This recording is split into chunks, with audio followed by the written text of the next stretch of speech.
Hello, beautiful people. My name is Kristen. Thank you for taking some time joining me on my channel to talk about what I will be reading in the month of October. And it's kind of not following anything else that really anybody else is doing. It is kind of obviously going to follow my kind of formula, which is a classic, a nonfiction, and a new release, at least one a month, and then whatever else I come up with. So I'm coming up with, I think, something that is at least helpful for me coming into the end of the year, getting organized, trying to make some year-end goal wrap-ups and some new goals for next year already. And that includes going through books that are in my TBR pile that have been sitting there a while that maybe I want to read, maybe I no longer am interested in. I'm going to take a final 20 books that are kind of in that category. Rick McDonald usually does a spin and picks 2 books for us to read. I am going to, at the end of this video, kind of pan down my stack of 20. What I would love is if you are familiar with any of the 20 books and tell me this is something you should definitely read. I may swap out a book or 2, but really I'm going to try a chapter with that stack. So I'm going to wait for the spin, which is scheduled for October, add those 2 books to the list that I'm about to show you, and then try a chapter with the remaining 18. Honestly, when you read a chapter of 18 books, you pretty much, that counts as a whole nother book because of the time involved in that. But then it'll let me know definitively all of the books now that I physically own a copy of, which ones I really want. I'm going to make those into categories, and then I'm going to make a series of videos to have you, my viewers, kind of help me make the goals of which ones I'm going to put into my TBR for 2023, and kind of maybe even a little bit the order how I'm going to approach those. So that's my full overview.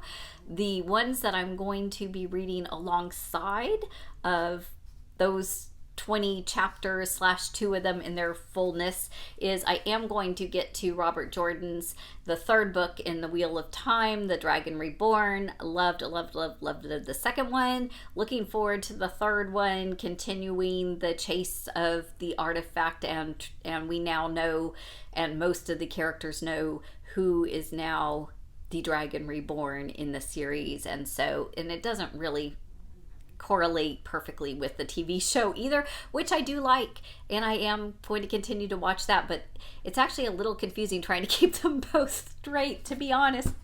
But I look forward to reading that one and hoping that that one's as good as the second one.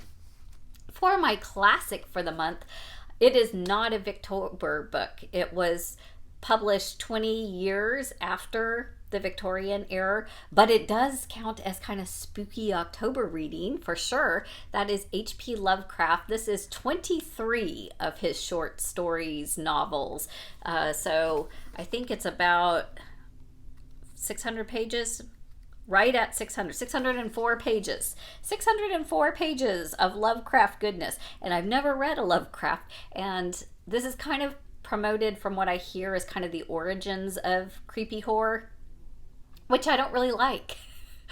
But I think maybe reading the origin, I might. So we'll see.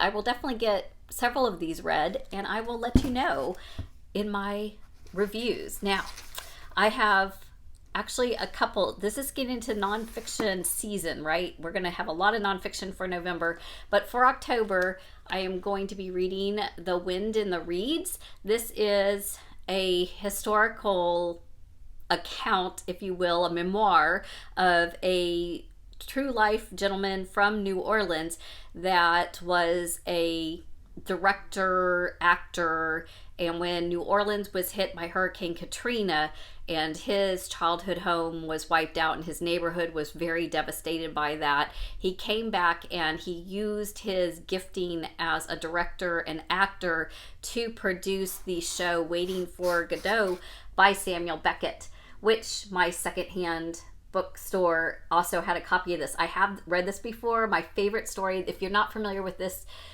wonderful little play, it is basically 2 kind of homeless men or drifter kind of types who are waiting for Godot, and it is kind of a stream of consciousness, poetic a lot of people don't get on with it because it is so slow and philosophical that some see that as boring. It's not an action kind of story at all.